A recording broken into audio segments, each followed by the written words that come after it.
Hello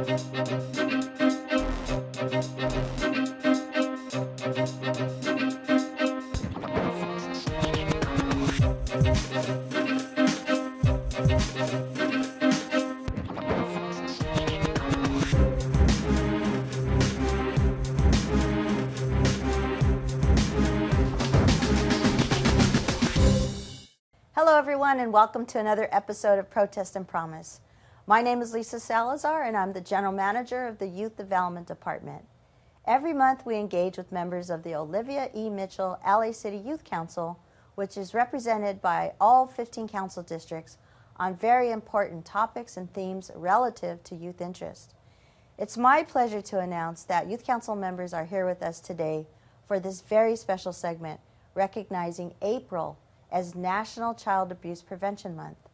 We have invited two special guests to engage in this meaningful conversation and elevate child abuse protection. With us today are Lara Drino, Deputy City Attorney for the City of Los Angeles, as well as Judge Michael Nash, LA County's Office of Child Protection's Executive Director. Thank you both for taking time to join us today. But first, before we dive in, allow me to introduce the members of our Youth Council. Joining us today virtually, why don't we start with Charlie. Charlie, why don't you introduce yourself? Hello, I'm Charlie Saya, and I am the Youth Council Representative for Council District 13. Good to see you, Charlie. Daniela. Hi, I'm Daniela. I am a Youth Counselor representing Council District 15. All right, welcome. And Diana. Hi, everyone. An honor to be here as always, and I'm the representative for Council District 14. It's so good to see all of you here today, and thank you for being a part of this and crafting questions for our guests.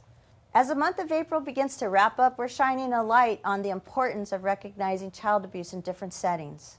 It's our mission to ensure that the over 800,000 young people who call Los Angeles home grow up in a city that gives them opportunities they need to succeed in life.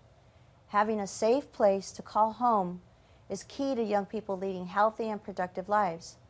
I'm proud to share that the Youth Protection Division of our department is designed to do just that, keep young people safe, and has partnered with two incredible guests who are trailblazers in this delicate but crucial topic. Welcome, Judge Nash. Welcome, Lara.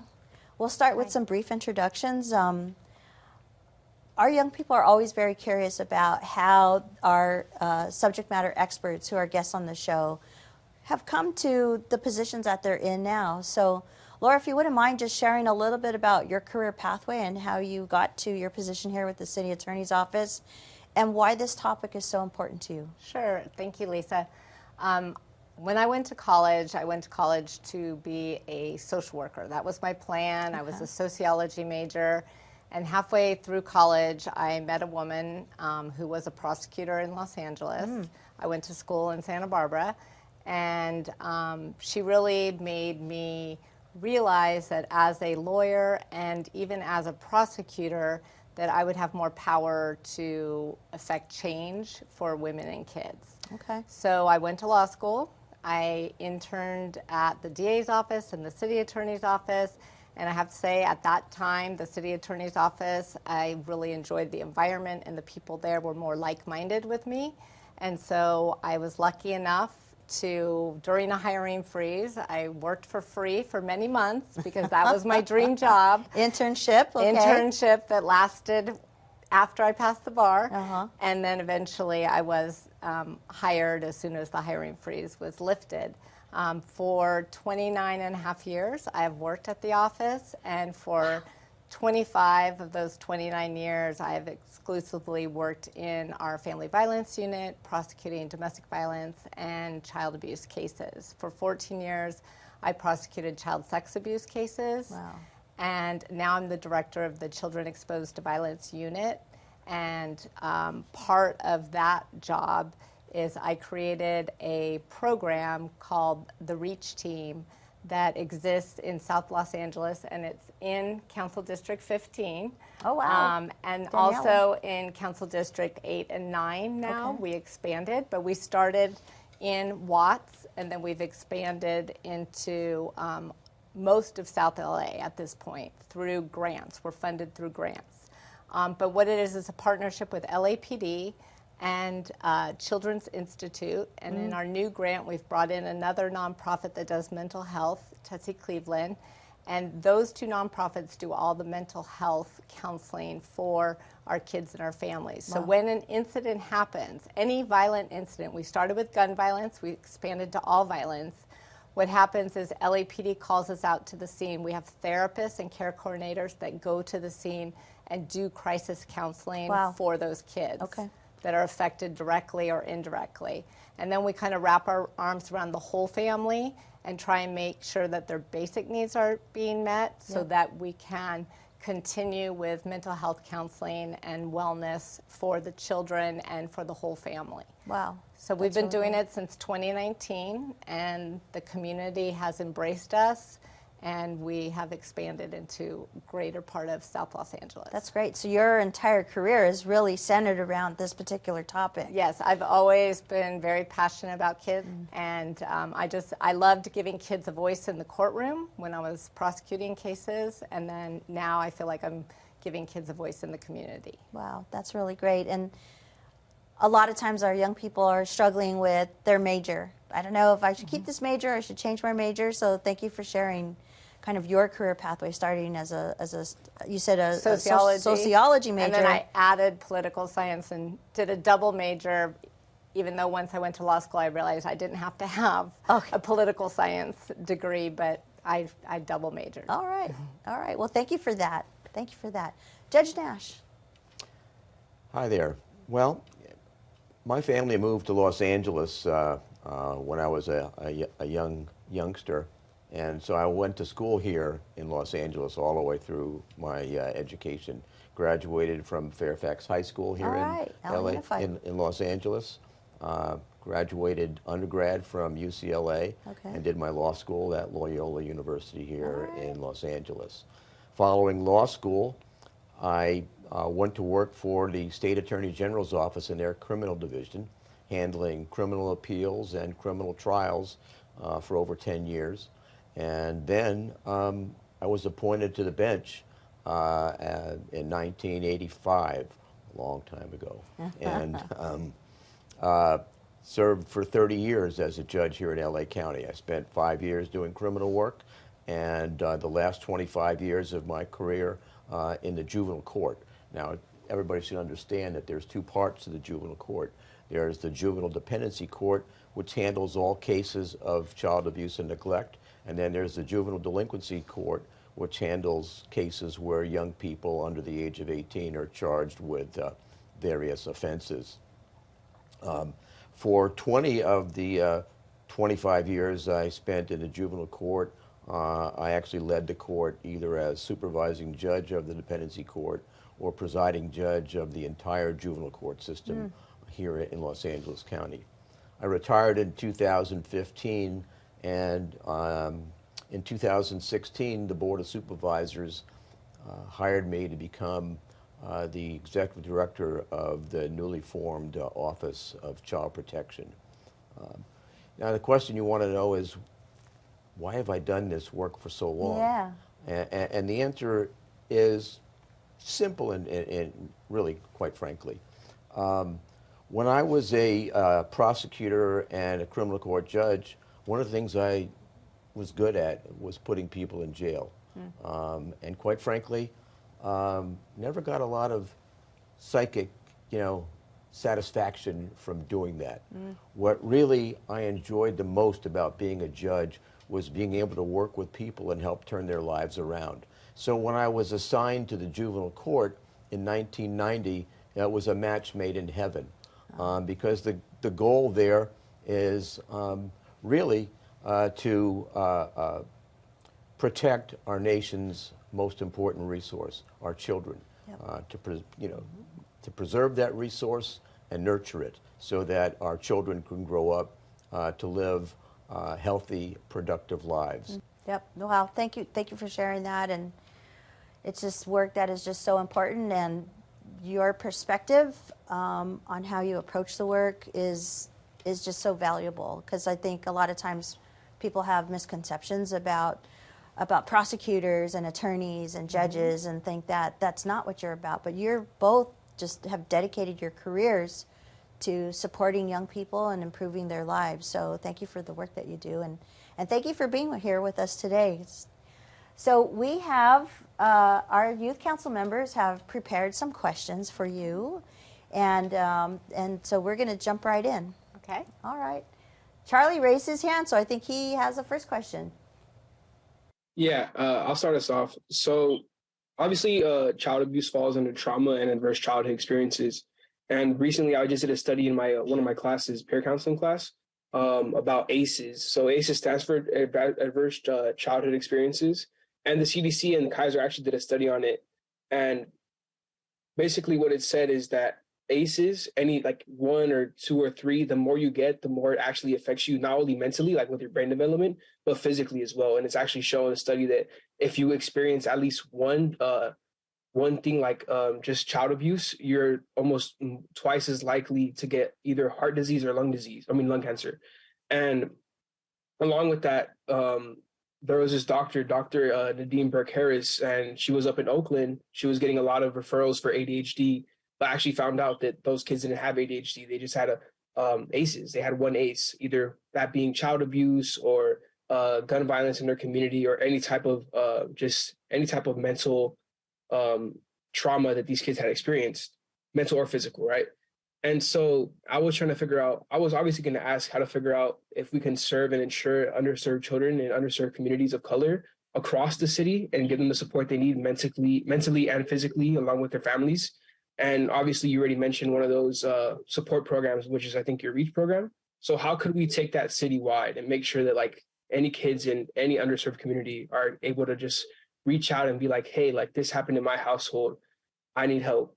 And because along with that study, they also said no matter how many ACEs they had, the damage was never irreparable. They just needed love, fostering and responsive relationships, and the mental health support. Charlie, thank you. I also have studied a lot about ACEs over the last 10 years. I got my current position right as the ACE study came out in 2017. As you know, it was a 20-year study. And I'm very passionate about it. That's why I do the work that I'm doing, because of ACEs, because I believe that we have to intervene while children are young and their brains are still developing, so that we can stop this cycle of what's then happening later when people become adults, and it's affecting them physically, mentally, their relationships, everything. It affects them completely. And now, honestly, I don't look at anyone the same. Like I look at people, when I meet people and somebody's acting a certain way, if I know their story, it makes sense. It makes people more empathetic once you understand ACEs. The program that I'm doing, and people say to me all the time, you're a prosecutor, why are you involved in this program? Is I always say, because I care about kids. And if we can intervene early and get them the support they need, address the trauma as it's happening, then maybe we can let them be whoever it is that they could grow up to be. Mm-hmm. And as a prosecutor, I can hopefully keep them out of the criminal justice system. I don't want them to grow up and end up in our criminal justice system because nobody treated these adverse childhood experiences when they were happening. Mm. So that's really where I get my drive and passion from, and I've had the pleasure of meeting Dr. Nadine Burke-Harris and Dr. Folletti, who started the ACE study, and it's in me. I've read everything about it, and it's what drives me to help these kids. And what you said about the ADHD, one of the things that the REACH team does is we do a lot of outreach. We talk to parents, we go to schools, we talk to community groups about ACEs and trauma and why it's so important. And when I say to parents, if your child walks by candles, like for example, there was a homicide last night in 77th Division. I got a call that some kids were across the street, so we'll go out if LAPD wants us to come, the scene's safe enough for us to be there, and we will do crisis counseling for kids. If it's not safe at that moment, we make contact with the family in the first 24 hours. But in a situation like that, if a candlelight vigil is then set up immediately and that child is walking to school, and then say they're an 8-year-old, and in their little brain, they know that somebody died there. Somebody was murdered. Somebody died at that spot. And then they're supposed to go sit in their chair and learn their times tables without talking about it, without processing what happened in their neighborhood. And in their brain, because they don't necessarily have the words or the understanding, they may be thinking, what if that happens to me when I go home? What if my mom's not safe when she drops me off at school? And then they act out in the classroom, or they can't focus on their times tables, and then pretty soon they're getting diagnosed with ADHD when they really have PTSD. It's a form of PTSD. And so when I talk to parents about it, they get it. And when I talk to parents about how it's, you know, their kid might have a stomach ache or a headache, but they're not really sick, that's trauma. And that can be helped if we intervene early. And like you said, if they have, you know, they said studies show one loving, supportive adult in their life can change that around. And so that's the goal of the REACH team, and I would love to see it citywide. Unfortunately, right now, it's all funded through grants. And we have several grants. It's piecemealed with several grants, and we were able to expand on a federal SAMHSA grant, mental health grant. That's how we were able to expand into more of Los Angeles. But if we could have at every police station 2 case managers, care coordinators, and a therapist that could cover a bureau in the 4 bureaus, 4 therapists and 8 care coordinators, that would be amazing. Judge Nash, did you want to add anything to that? Well, you know, the thing about ACEs, it's not what it's taught us is not something that we didn't know before. I mean, child abuse and neglect, you know, does have long-term health implications of everybody who is a victim of that. And I'll give you one example. In our child protection system, when a child is in danger, one of the things that the system does when it can't keep a child at home is to remove a child and place a child in foster care or place a child with a relative.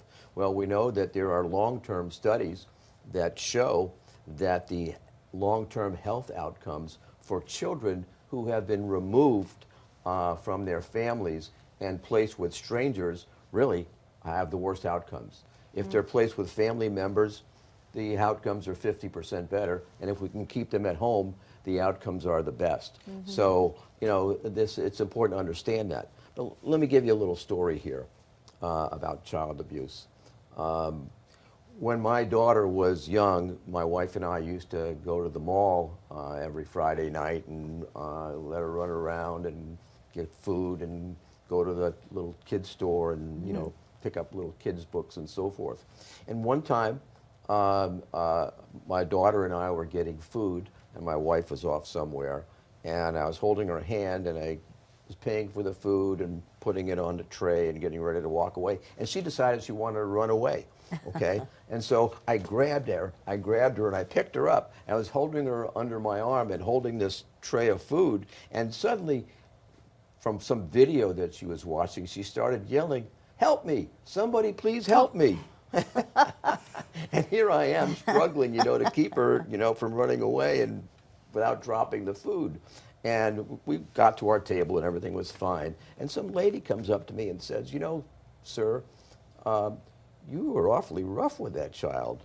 And I'm going, "Yeah, tell me about it." And she goes, "Look, child abuse is everybody's business."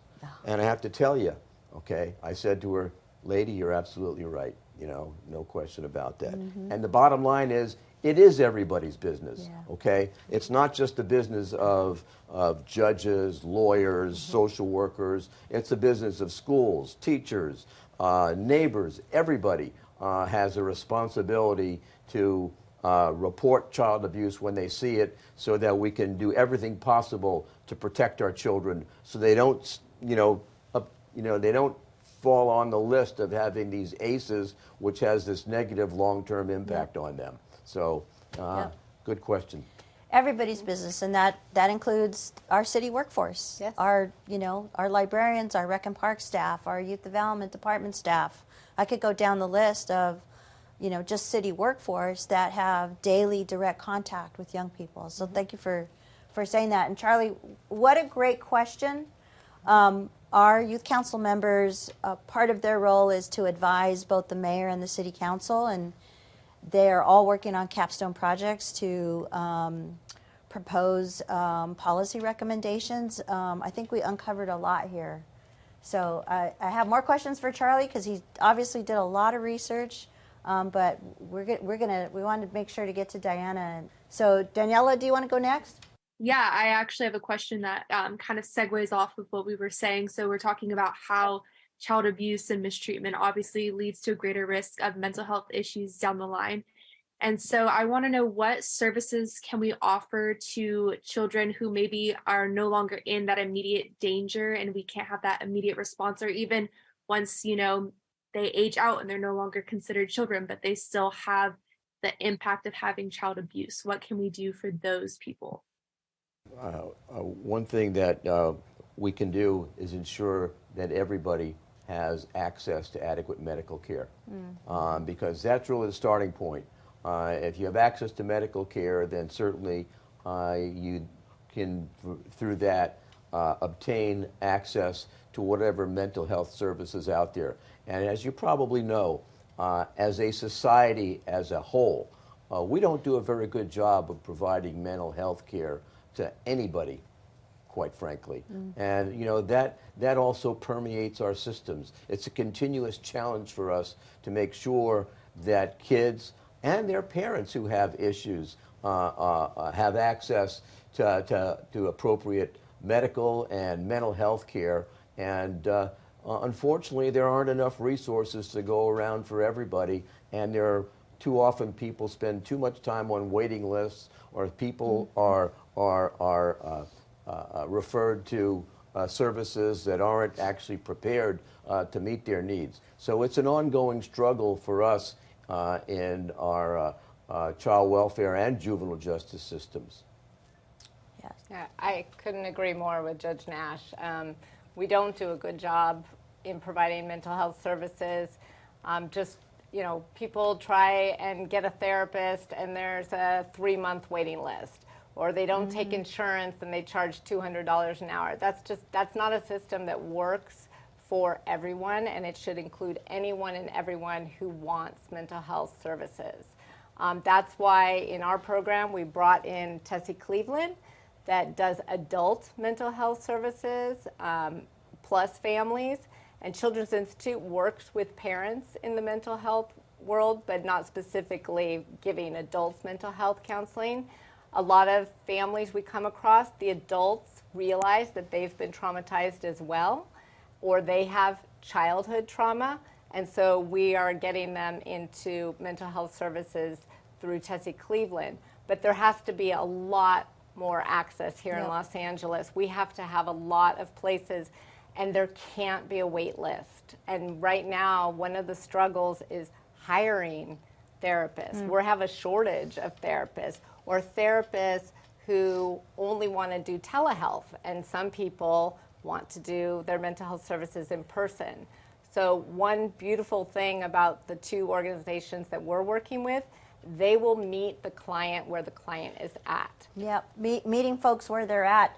This past year, our youth council members held individual listening sessions in each of their council districts with young people to understand directly what programs and services are needed. And in every setting, jobs and access to mental health were both 1 and 2 in different order.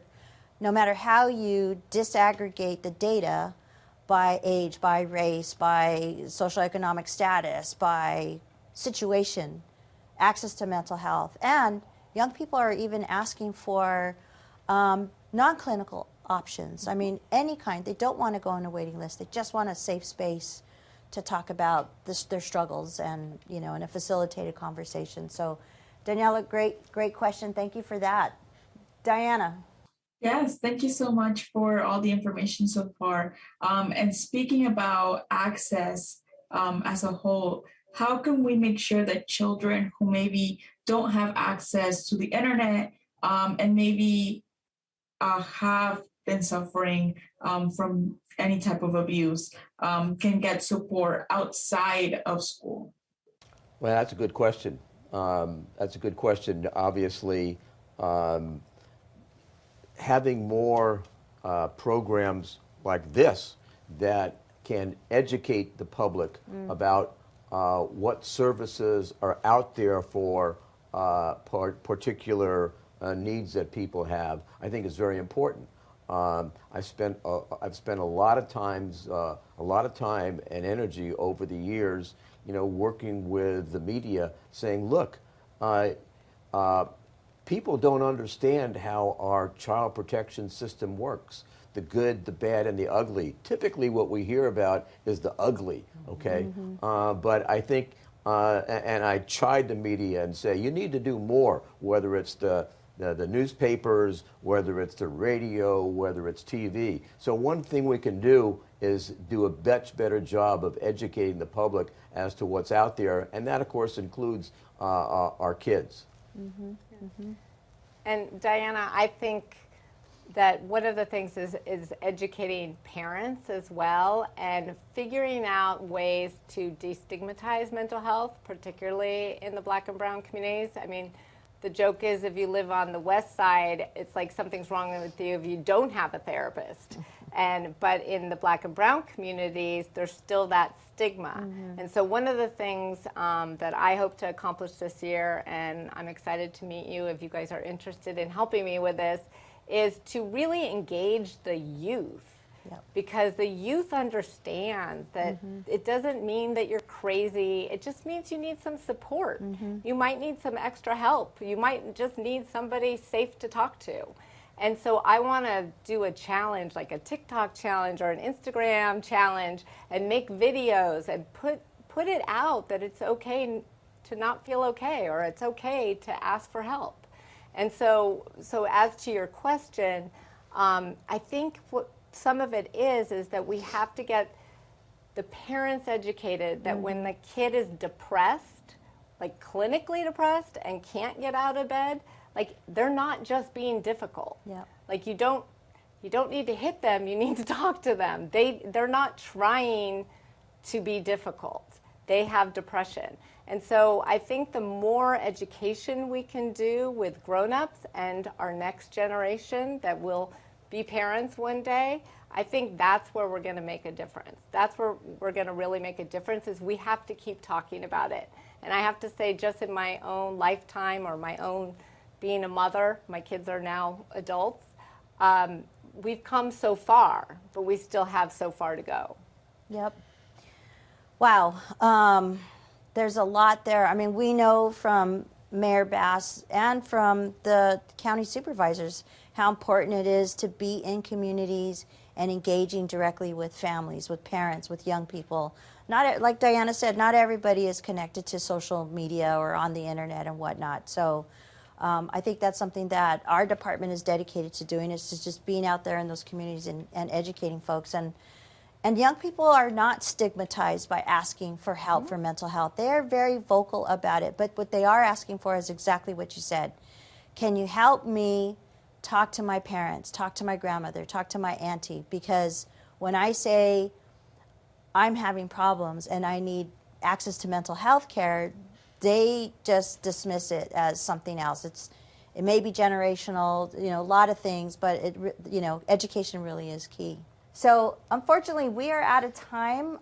This is such a rich, topic with just a lot to talk about. I want to thank you both for your dedication, and you've dedicated basically your entire careers to protecting youth. And your passion is clear and evident, and your level of expertise. I want to thank our youth council members who joined us here today for your insightful questions and for this conversation. Thank you for joining us again for another episode of Protest and Promise. I'm Lisa Salazar, General Manager of the Youth Development Department.